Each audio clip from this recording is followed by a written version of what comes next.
जय हिंद दोस्तों, आप सभी का स्वागत है आपका अपना YouTube channel Jha exam page पर।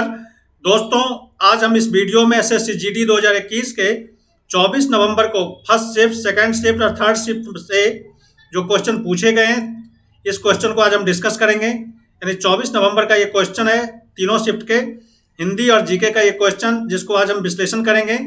ये सारे क्वेश्चन हमारे छात्रों ने भेजे हैं, उसी क्वेश्चन को हम लेकर के आए हैं। इसी तरह के क्वेश्चन पूछे जा रहे हैं जिनका एग्जाम अभी नहीं हुआ है, तो इस क्वेश्चन को जरूर पढ़ के जाएं। इसी लेवल का और इसी तरह से इसी पैटर्न का क्वेश्चन पूछा जा रहा है, तो इसको जरूर देखना। दोस्तों, इस वीडियो को अंत तक जरूर देखना।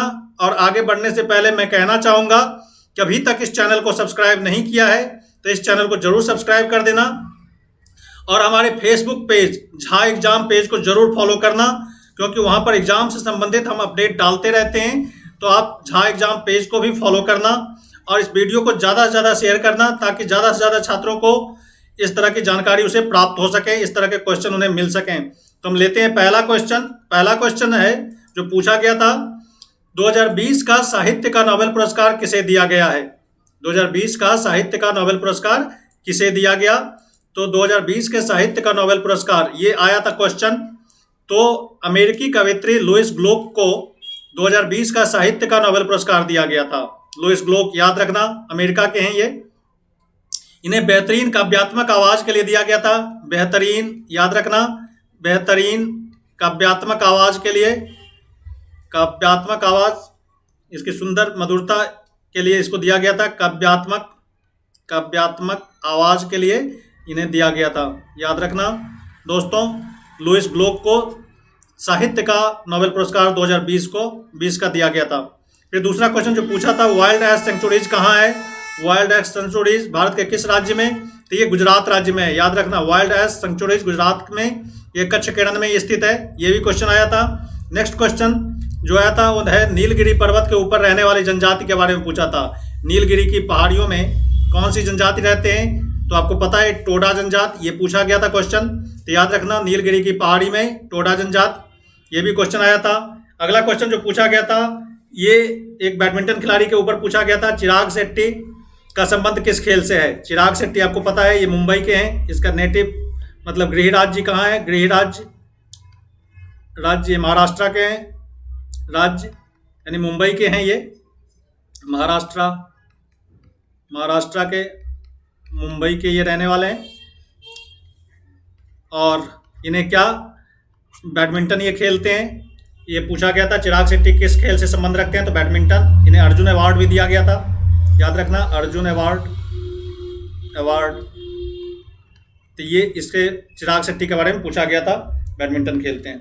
दूसरा क्वेश्चन जो था, सालारजंग संग्रहालय कहाँ स्थित है? ये बहुत ही फेमस, हमने ऐसे वीडियो भी बना रखे हैं, भारत के दर्शनीय स्थान या संग्रहालय इसके ऊपर। तो उस वीडियो में हमने ये सब क्वेश्चन डाला था, उसमें से 1-2 क्वेश्चन आ गया है, तो आप जरूर उस वीडियो को देखना। भारत के दर्शनीय स्थान नाम से ये वीडियो बना हुआ है, झा एग्जाम चैनल पे, यूट्यूब चैनल पे ये है, तो आप उस वीडियो को जरूर देखना। उसमें इस तरह के कई सारे संग्रहालय, म्यूजियम के बारे में, दर्शनीय स्थान के बारे में है, जिससे क्वेश्चन पूछा जा रहा है, तो उसको जरूर देख लेना आप।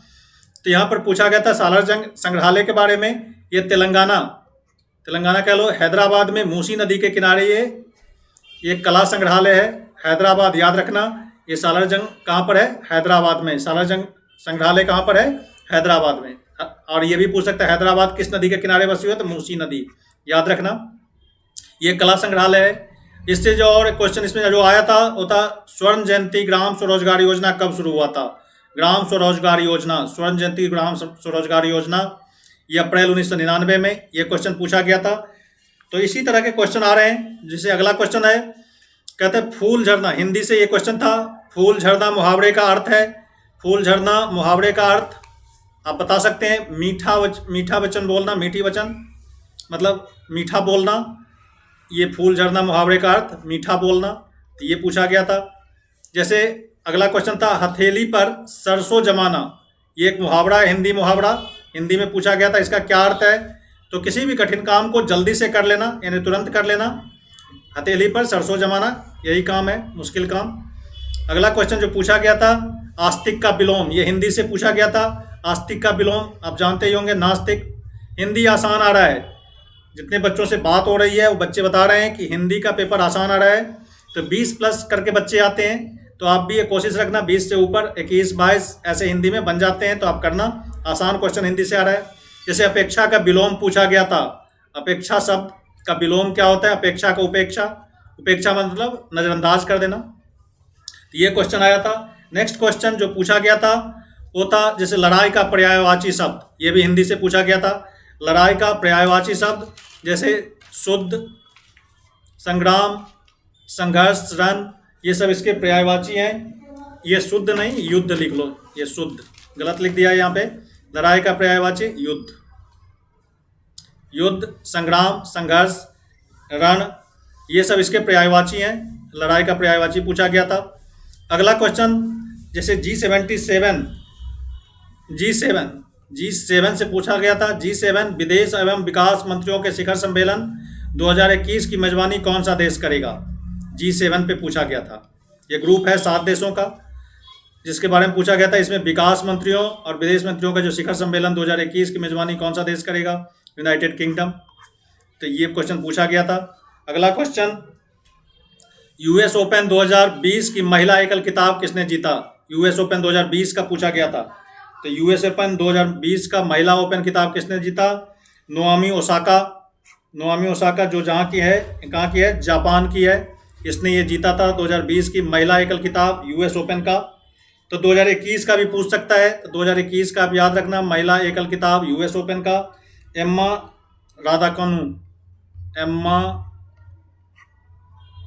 रादुकानु, याद रखना, रादुकानु।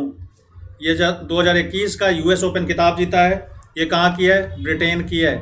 तो अब जैसे अभी पूछ दिया है 2020 का यूएस ओपन टेनिस, तो 2021 का पूछ सकता है। तो याद रखना एम्मा रादुकानु, ये ब्रिटेन की है जिसने महिला एकल खिताब यूएस ओपन टेनिस में जीता है 2021 का। तो ये क्वेश्चन आया था। तो यहाँ पर 2020 का पूछा था, याद रखना नोआमी ओसाका जो जापान की है। पैरा ओलंपिक से भी पूछा गया था। पैरा ओलंपिक में 2 मेडल जीतने वाली पहली भारतीय महिला कौन है? ये पूछा था। तो यहाँ पर अवनी लखेड़ा निशानेबाजी में जीता था, जो राजस्थान की रहने वाली है। इसने 2 मेडल जीते थे पैरा ओलंपिक में। तो ये भी क्वेश्चन आया था। अगला क्वेश्चन जो पूछा गया था वो है अवध किसान सभा की पहली बैठक। ये जीके का क्वेश्चन, इतिहास का। अवध किसान सभा की पहली बैठक कहाँ हुई थी? तो प्रयागराज, जिसको इलाहाबाद के नाम से जानते हैं, ये जानते थे पहले, अब प्रयागराज इसका नाम हो गया। प्रयागराज कब? 17 अक्टूबर 1920 को अवध किसान सभा की पहली बैठक हुई थी। तो याद रखना अवध किसान सभा, ये पूछा गया था।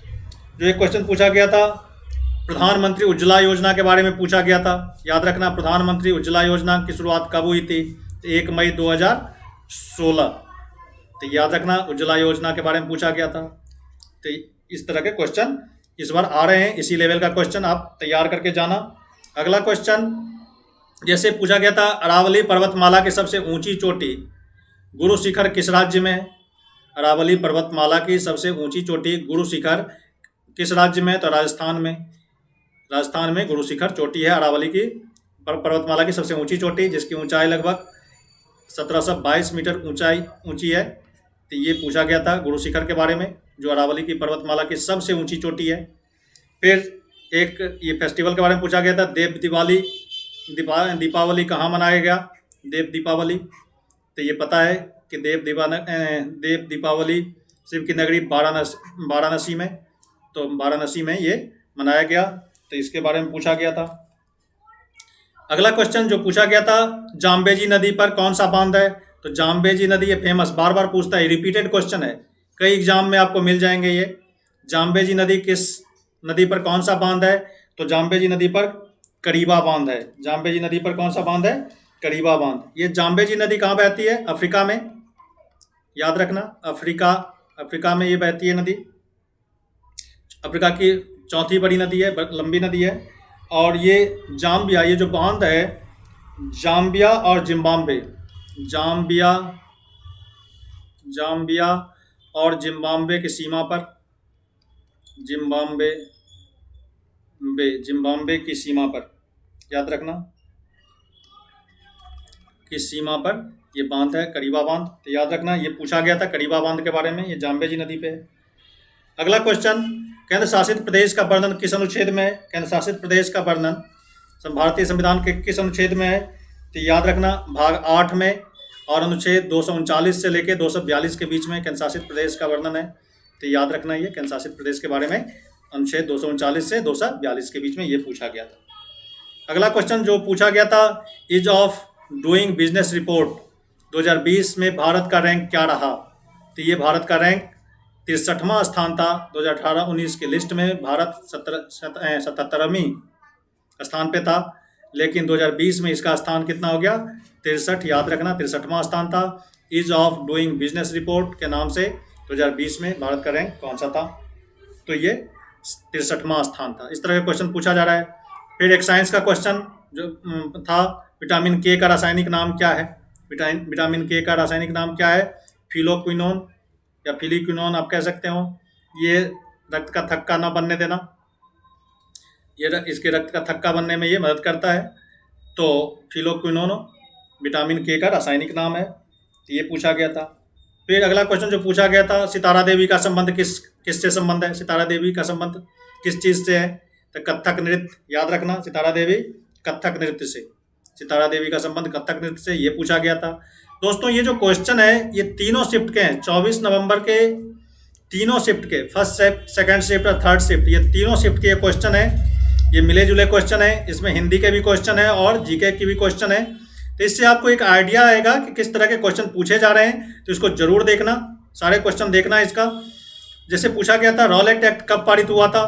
तो रॉलेट एक्ट के बारे में आपको पता है। रॉलेट एक्ट 1919 में, जिसे काला कानून भी कहा जाता था। तो रॉलेट एक्ट 1919 में, तो इसको याद रखना। नेक्स्ट क्वेश्चन जो आया था, G20 शिखर सम्मेलन 2021 का आयोजन किया गया था। G20 शिखर सम्मेलन 2021 का आयोजन, ये करंट अफेयर्स का, इटली के रोम में, इटली की राजधानी रोम में इसका आयोजन हुआ था। तो ये याद रखना, ये क्वेश्चन आया था। फिर हिंदी का एक क्वेश्चन है, जैसे पौ बारह होना, मुहावरे का अर्थ क्या है? तो ये पूछा था। पौ बारह लाभ होना, लाभ ही लाभ होना, तो लाभ होना पौ बारह। तो ये हिंदी का एक क्वेश्चन जो पूछा गया था।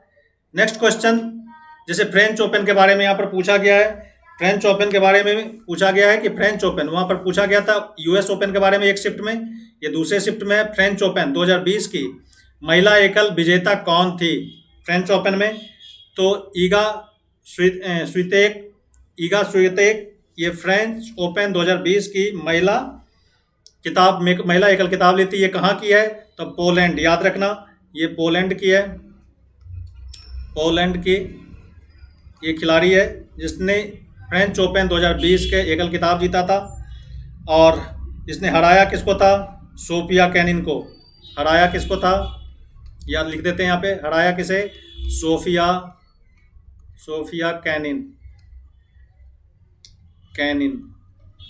कैनिन को।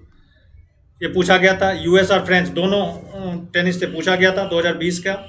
फिर पूछा गया था इतिहास का एक क्वेश्चन, लोधी वंश का संस्थापक कौन था? लोधी वंश का संस्थापक पूछा गया था। तो बहलोल लोधी आपको पता ही है। तो बहलोल लोधी ये सल्तनत काल का एक क्वेश्चन। अगला क्वेश्चन, आईपीएल 2020 में किस टीम ने आईपीएल की 5वीं बार खिताब जीता? आईपीएल 2020 के किस टीम ने 5वीं बार खिताब जीता? तो आपको पता है ये तो पता ही होगा, मुंबई इंडियंस ने। कप्तान कौन है इसके? रोहित शर्मा। याद रखना दोस्तों, आईपीएल 2020 की 5वीं बार खिताब किसने जीता? 5 बार लगातार, 5 बार ये खिताब जीता है। तो ये कौन है? मुंबई इंडियंस, जिसके कप्तान रोहित शर्मा। अगला क्वेश्चन, अमेरिका की वर्तमान उपराष्ट्रपति कमला हैरिस भारत के किस राज्य की है? कमला हैरिस कहाँ की है? भारत के किस राज्य से वो ताल्लुक़ रखती है? तो तमिलनाडु से। कमला हैरिस का संबंध भारत के किस राज्य से है? तमिलनाडु से। ये पूछा गया था, तो इसको देख लेना दोस्तों। अगला क्वेश्चन, 1925 का ट्रेन घटना किससे संबंधित है? ये ट्रेन घटना, तो ये काकोरी कांड है। याद रखना ये काकोरी, यहाँ पे लिख देते हैं काकोरी कांड, ये थोड़ा सा मिसप्रिंट है। काकोरी कांड इससे संबंधित है। 1925 का ट्रेन घटना किससे संबंधित है? काकोरी कांड से। तो याद रखना और जो क्वेश्चन पूछा गया था, जैसे राज्यसभा का पदेन सभापति कौन होता है, ये पूछा गया था। तो राज्यसभा का पदेन सभापति कौन होता है? उपराष्ट्रपति। राज्यसभा का पदेन सभापति उपराष्ट्रपति होता है। तो इस तरह के क्वेश्चन इसमें आए थे। तो आज इस वीडियो में इतना ही। एक और क्वेश्चन देख लेते हैं इसमें। सुभाष चंद्र बोस अंग्रेजों के नज़रबंदी से कब आज़ाद हुए थे? सुभाष चंद्र बोस अंग्रेजों के नज़रबंदी से कब आज़ाद हुए थे? तो 26 जनवरी 1941 को। तो ये क्वेश्चन इसमें जो बच्चों ने हमें भेजा है, तो इस तरह से ये क्वेश्चन आए हैं। तो आप इसको ज़रूर देखना, इसी लेवल का क्वेश्चन इस बार आएगा और इसी तरह के क्वेश्चन आ रहे हैं। तो इसको ज़रूर पढ़ के जाना, इसी से संबंधित आपसे क्वेश्चन पूछा जा रहा है। और ज़्यादा से ज़्यादा स्कोर कोशिश लाने की कोशिश करना, क्योंकि इस बार सिलेक्शन थोड़ा सा टफ जाएगा। तो आप ज़रूर इसको देखना। और अभी तक इस चैनल को सब्सक्राइब नहीं किया है तो चैनल को सब्सक्राइब कर दें। हमारे Facebook page Jha exam page को जरूर फॉलो करें। आज बस इतना ही। Thank you very much. जय।